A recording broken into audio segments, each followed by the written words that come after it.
Hello and welcome. I am so glad you're here. I'm Beth, a creator-based coach with CMH Coaching for Life. I'm here today to help you and those you love create a life you feel grounded and at home in. Think of a life where you feel peace, love for those around you, and in a flow with just enough challenge to keep you happy and creating something wonderful. Sounds like magic, but it's not. You can create that life every single day. You can have a life full of love, excitement, hope, and creation. Our mission at CMH Coaching is to flood the earth with light through compassion, mindfulness, and hope. And I'm going to ask a favor of you. If you like what you see and hear today, think of someone you know that would enjoy and benefit from this message.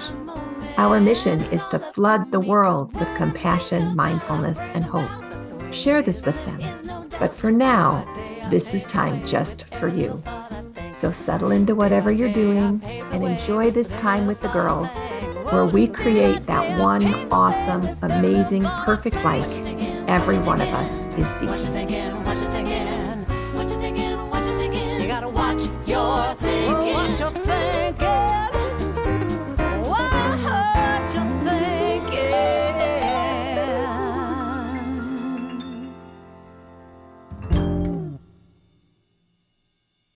We were just talking about how everybody's holiday season is going. It's been adventurous. I hope you guys have had a good season so far. It's been kind of crazy all around.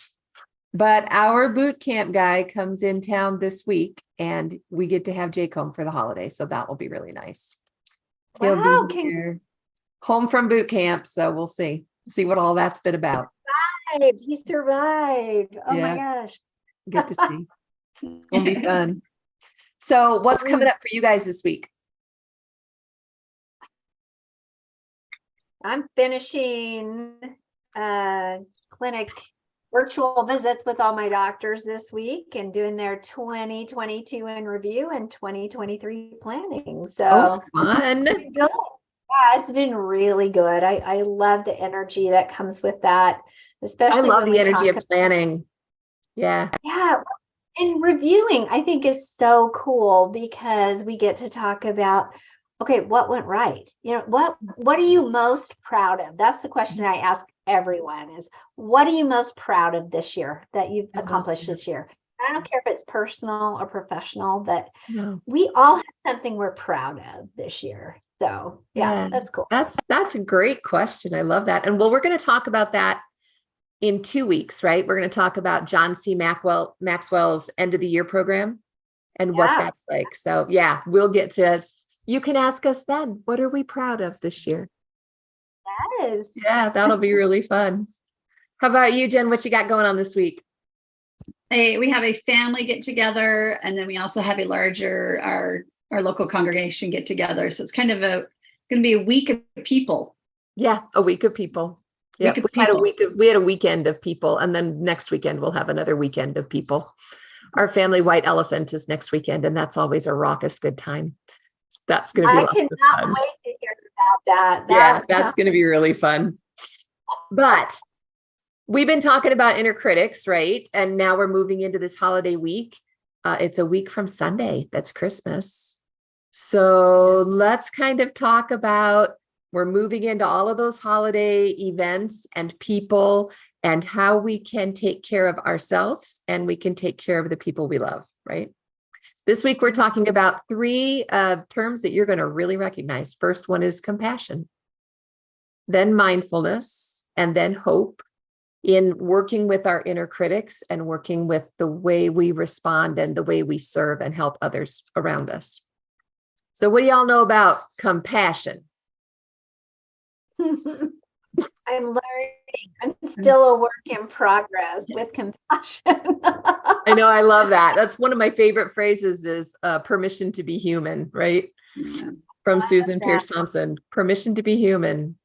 That's like my first line of defense for compassion. I'm just me and I'm flawed, but it's my way of taking care of myself. Because my first step for compassion is to be kind to me. I'm going to be kind to myself so I can be kind to other people. Yeah. What about you, Jen? I have learned through the years about compassion. I'm still learning. like you said, work in progress. I'm a work in progress. Yeah. It's easier for me to have compassion to people that I like. Yes, it's easy for me to have compassion That could be, yeah. are agreeable and are on the same page that I'm on, so it's always, so Mike, I have to exercise that extending compassion to the people that are disagreeable or that are, opposing, me, or so to speak. But I've also learned that the self-compassion, I think sometimes I don't understand that I'm not being compassionate to myself. And so a lot of it is this learning all about like all my inner stuff, all my mess, so that I can be more compassionate to myself. Yeah. Sometimes that compassion looks like, girl, just go take a nap. You're tired, Yeah. Oh, yeah. You're not going to show up well if you don't have some sleep, that type of thing. So, yeah. Well, and isn't that compassion to other people too? Like all day long, I preach this in the chiropractic world with patients. You have to take care of yourself if you want to be your best for your kids and your family or your partner, or even at work. You have to take care of yourself. Like take a nap, do this, do that. But we don't give ourselves that permission to do that very often. But we do. We will now anyway. Yeah, because it's actually selfish to push yourself so hard that you can't take care of yourself. That just sounds so backward to me. But if I'm pushing myself and I'm so determined that I can't take care of myself, then the people around me really suffer. Yep. So yeah, to serve others, we are kind to ourselves and we take care of ourselves. It's the first thing that we do. Yeah. So that we can access that calm part of ourselves, that centered self. I love it. I'm hypoglycemic diagnosed. I mean, it's a real thing. And I, for years, just tried to ignore it. Pretend it wasn't true. It's not true. I don't need to eat. I can push through. I can take care of this first and do this and do that. And what my family brought to my attention is that they're like, those commercials where it's like the monster and they give them a Snickers bar or whatever. Oh, that's like literally, if I'm in a bad mood now, all my family says, when was the last time you ate? You need to eat, because they're like, you are a crazy woman if you don't take care of yourself. Yeah. But, we can be in denial all we want, but if we're not taking care of ourselves, too tired, too hungry, too lonely. Too tired. Yeah. Well, and it makes such a difference if we've taken care of ourselves than to be able to be with those people that we might not agree with or that we're different with, because then we can extend compassion if we've been taking care of ourselves. Makes a big difference. All right. How about mindfulness, the middle word? Compassion, mindfulness, and hope. What does it look like when we're thinking about holiday events and being with lots of different people and having these days of people to be mindful? I know but it's really important that we be mindful, because at least for me, if I'm not mindful when I'm in a group, I lose myself and I get swept away. And that's when I end up being not compassionate or hard on myself, or my inner critic will sweep away, because I'll lose my centered self if I'm not mindful.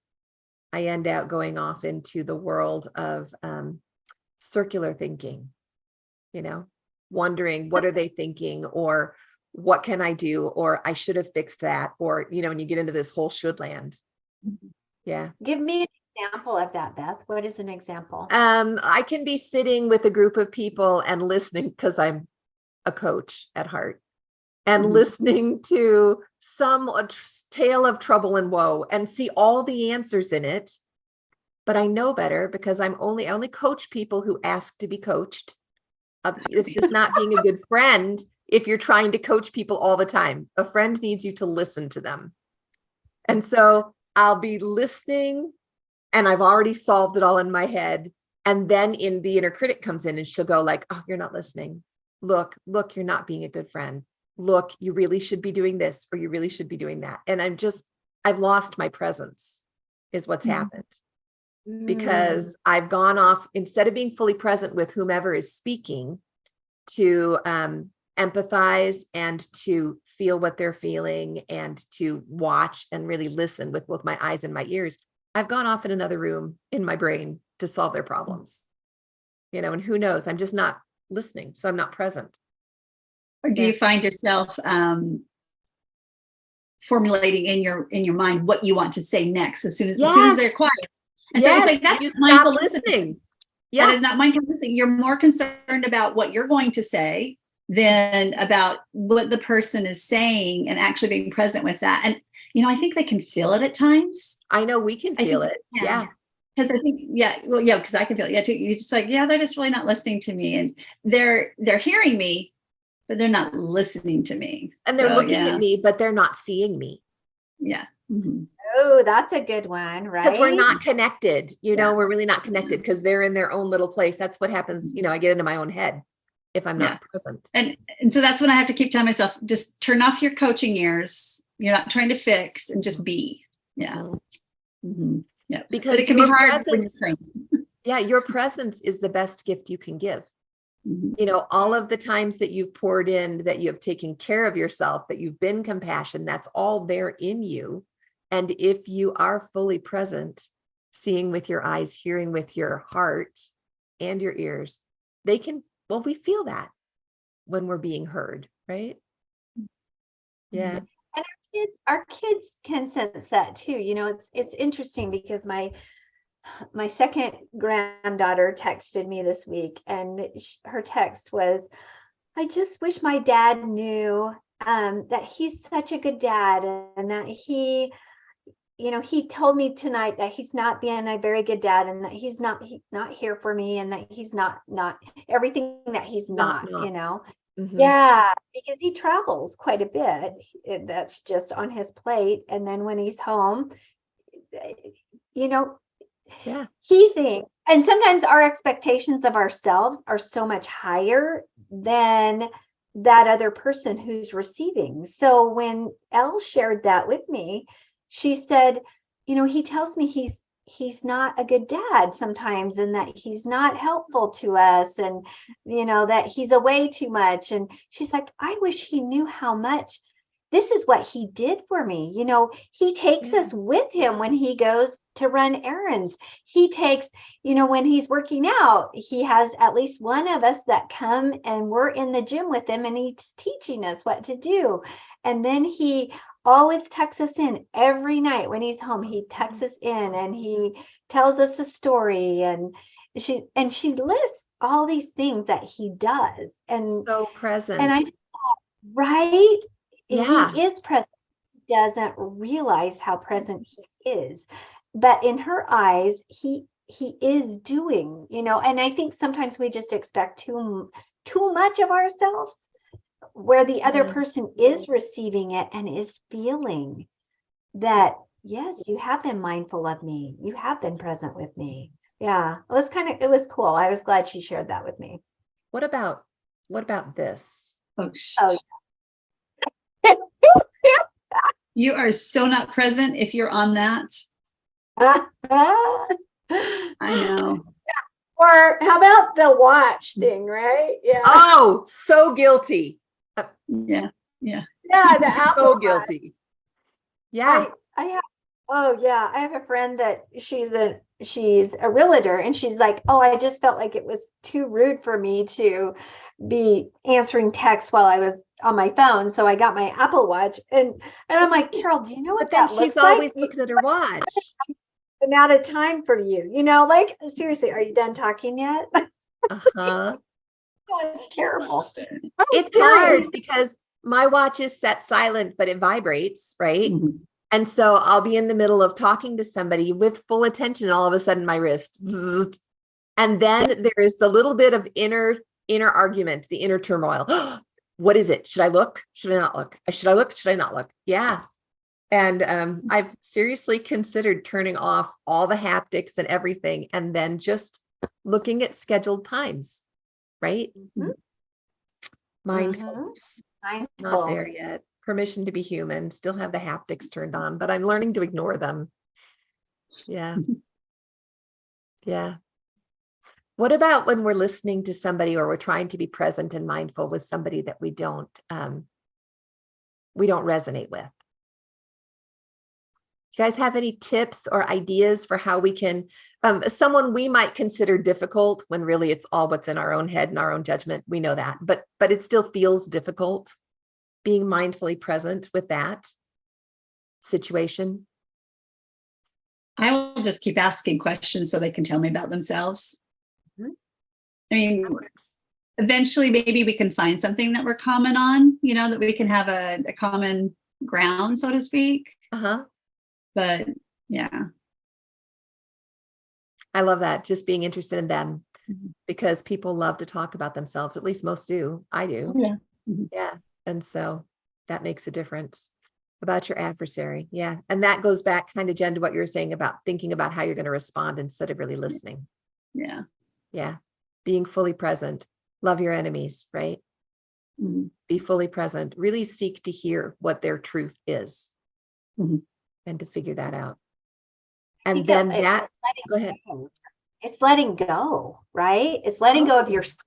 It's for me, I have to let go of myself and my opinions and just listen. And even if I'm like, oh, she's freaking crazy. I mean, really? Yeah. Like Jen said, when you're asking questions, luckily it's not my out loud voice most of the time, but be careful of your face. Don't let your face say anything, So let it respond. Yeah. And I think also it's also giving yourself that opportunity to check in with your creator and just say, hey, I know you care about this person too, and you love this person.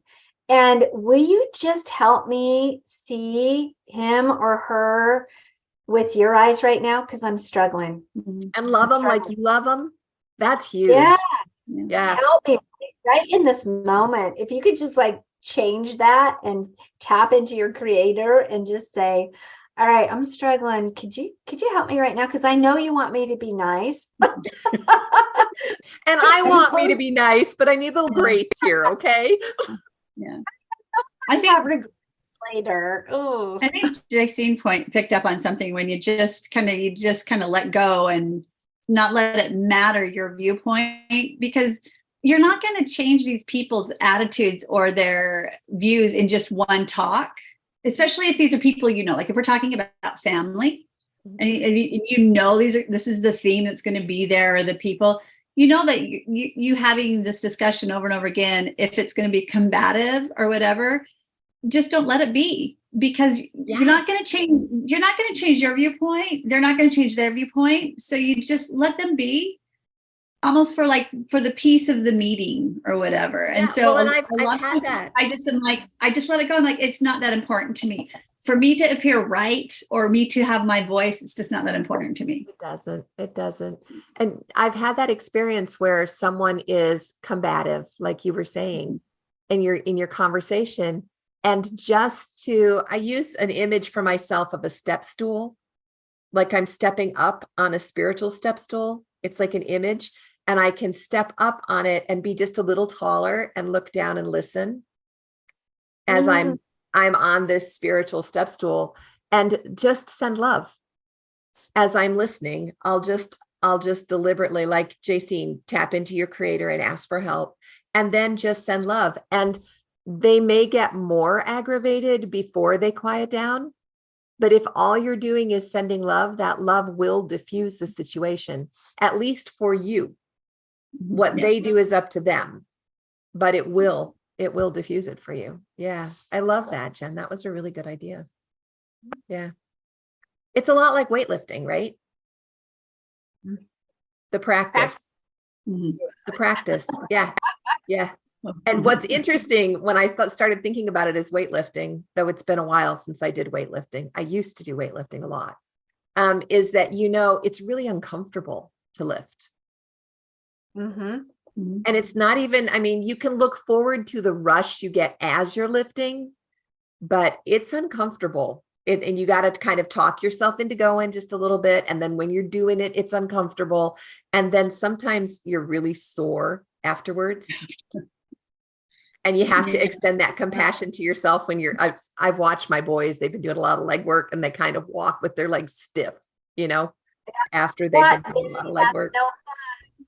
Squat day No, is no fun. And sometimes when you push it too hard, it's hard to get up off the toilet seat. because leg day can really make you sore. Leg day, yeah. Yep, it really can. But when you think about that, when you're working with being more compassionate or more mindful or more hopeful, we do get sore, and we do get tired. But when we practice being compassionate with ourselves in the soreness, we grow a lot faster. Kind of like if you have been lifting and you've got really sore muscles and you're like, oh, I'm just going to push through it. Eventually you do more damage than you do good, right? Because our bodies actually have to have time to heal. And this is the same kind of thing with learning these new skills. You got to give yourself the compassion, whatever you need for it, to be able to heal. Maybe a long soak in the hot tub, or some beautiful music, or a nice candle or something in your diffuser, but something that's going to comfort you after all of that people time, and some who may have incited some negative thinking in your mind, right? And you have to kind of work through and let go of all of that. Yep. Somebody that's pushed your buttons or something. Yeah. Yeah, somebody that's kind of pushed your buttons. Or somebody who's pushed it and you jump onto an old familiar negative track, and when you come home and you do something kind for yourself, whether it's a warm cup of tea or that soak in the tub, it lets you have just enough distance that you can regroup and get out of that negative track and grant that compassion. Yeah. There's practice for the next time when you meet up with them. So and you'll be stronger. Yeah. That's right. You trust, you'll be stronger. I'm mindful and trusting as I respect my body's healing patterns and as I respect my mind's healing patterns and my heart's healing patterns and capabilities. And like you said, JC, those capabilities really increase when we involve our creator in it. Yeah. Yeah, it's good. So we could keep talking or we can cut off here. It's up to you guys. There's still another page or so, but we've been talking for 20 minutes. What do you want to do? Up to you. Maybe summarize on how as creators we can create a better experience for ourselves and those around us with compassion, mindfulness, and hope. I think sometimes when you show up with those, it allows the other people to show up also. It's almost like this unsaid invitation or permission to show up the same way. So I think sometimes if you can lead as the example, then the other people will follow. I like sometimes. that. Yeah, sometimes. But a lot of the time that I've noticed, if you lead with love, people kind of diffuse, some of that anger and stuff is diffused, that hostility. Or you're just not fun to argue with and they're not going to hang around. One or the other. Just go away. It is true. It is true. Okay. So if we're going to go to the thought gem, we're going to learn to see it differently, right? Then we're going to stretch to see through the eyes of our creator.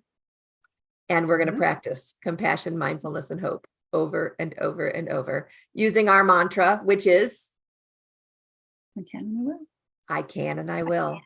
I can and I will. Yeah, I can and I will. And so we do our muscle building reps and our thought work and we create goodness. Yeah. So one more week. Let's stay balanced with that compassion and that mindfulness so that we can spread hope and joy through the holiday, huh? Yeah. Let's do it. Let's do it. Let's do it. And let's get some extra sleep over the holiday too. And let's sit down before, between all that cookie making and package wrapping and yeah. Hey, I had a great idea for a touch point today. Okay, so everybody knows a touch point is just that. It's a point that when you touch, you've established you've established before time a habit, what you're going to do. So if you're going to touch something, like say you're going to be at the kitchen sink, you're going to think a particular thought, and that's your touch point. touch and point or thought. What if every time we touched a doorknob for the next little while, we stopped and took a breath and were grateful? Oh, that sounds great.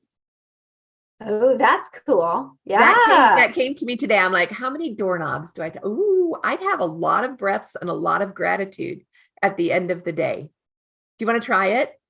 Let's do it. Okay, that's a And great we can idea. talk about it next week and see what happened. We'll do it for the whole week. Every time you touch a doorknob, and that includes my pocket door that slides. I'll commit to that. And your car door. Oh, yeah, that yeah. does. Your car door too. Car door. Yeah. Just, it doesn't have to be, a long experience, but just every time you touch that point, you have a gratitude and a breath. Yeah. It could be, I'm grateful for these nice warm socks I'm wearing. Yeah. That's right. It My could be. floors are so cold.